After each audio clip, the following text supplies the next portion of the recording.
Good morning. Ngasigi yumza kaisa numit ko yumza kaisa numit ki card ki message ki minera se yumza kaisa aham bada ko yin number se 104 lere aduga kalada green gumba ka yumba to minus sina bibe ko aduga amana chak thong bada na hadi tulsi mana ni khangde na traga hadi elaichi gumba ka yumba to minus happy be ko asang ba machu ki chaba ya ba pot na haraga di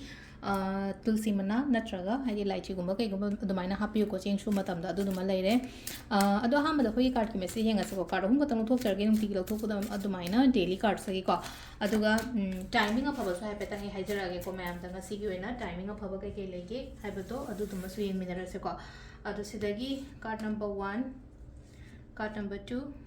duga card number 3 ko aham bani shuba hum suba ko aham ba consider ani shuba consider tra hum suba consider amma khan minara se ko adu sida ko yi first card khan ba ngai yone yenga se ko hadi first card khan ba ngai yone sida la i se khatang ngai bo oina oir ko de waiting and like ko kitang tap na chatpa khatang ngai ba aina khali ba poto adugi matang do oina ne ko se lai se ko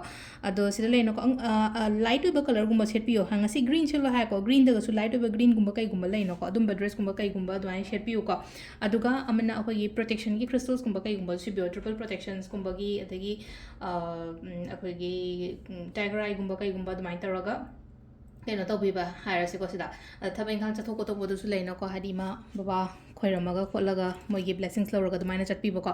ani shubo khanba ngai yona hairaga de ano no ba thabai khang gumba kai gumba dumaina hadi paikhat pa khot pa ai ko hadi ano ba ideas lak pa khot pa aina thaba hongning ba koning ba leraga di adugi photo taubiyo ko silai se ko ado sida leina ko sida aduga sida na hadi akoi crystals gumba kai gumba da haira citrine gumba siyo hadi citrine gumba clear quartz gumba hadi dao plus clarity gumba kai gumba lakna bai tamak ta ko number 3 ko number 3 leise ko sida leisina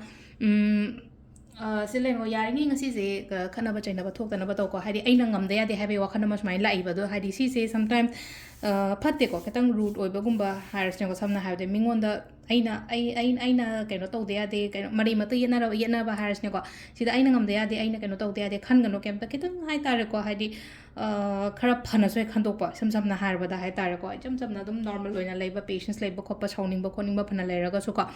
ado silena ko amu ara kumba aya kaino amamba machu gumba katang avoid to ko aduga crystal dana khoi sulemani gumba kai gumba du maina shebi ba ko ado silena ko yi timing sina yu ki pung manga ga minute 35 dena 9 ga minute kuma thoi phang le ko adai 8 ga minute 5 thoi den 38 ga minute kuni thoi phang le ko adai pung ani ga minute ku humdoi dena manga ga minute ku manga phang le re aduga nungdawaram gina 3 ga minute 53 dagina 38 ga minute kuni thoi phang le re aduga nungdang atheng bagina pung ani ga minute kun daina nongalamdai gi 3 ga minute 48 phang le sisna khoi gi ngasi gi oina faba timing ko adu se le khoi gi daily card message ma'am thank you